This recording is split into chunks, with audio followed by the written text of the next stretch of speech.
కడప జిల్లా ప్రొద్దుటూరు కౌన్సిల్ సమావేశం రసాభాసగా మారింది. టిట్కో ఇల్లు కూల్చివేతపై ప్రశ్నించారు ఎమ్మెల్యే నంద్యాల వరదరాజులరెడ్డి.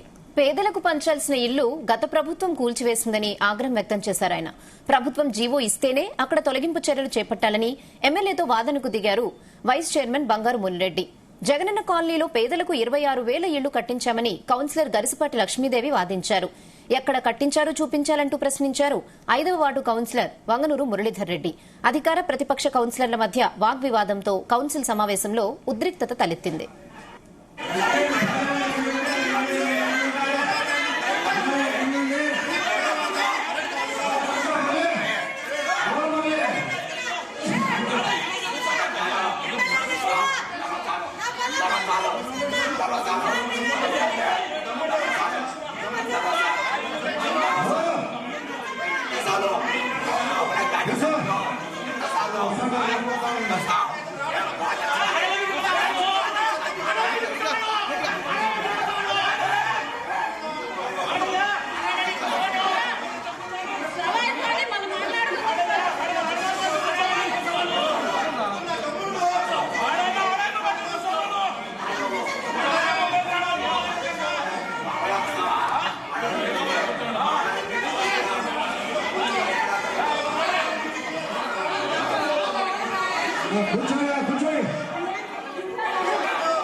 టిట్కో ఇళ్ల గురించి వీళ్ళు కట్టింది 4 అపార్ట్మెంట్లు మాత్రమే. అంతా 300 ఇళ్లే కట్టింది. 4,000 ఇళ్లు కట్టాల్సిన క్రమంలో 300 ఇళ్లు కట్టి నిలబెట్టేసినారు. ఆ 300 ఇళ్లు కూడా ఎవరికి ఆడ ఇన్ఫ్రాస్ట్రక్చర్ తయారు చేయాలనే, రోడ్లు వేయాలనే, పైప్ లైన్లు ఇవ్వాలనే, ఇంకోటి ఎన్ని సమస్యలు వస్తాయి కాబట్టి అదంతా డిస్మాంటింగ్ గవర్నమెంట్ చెప్పింది. డిస్మాంటింగ్ చేసినారు.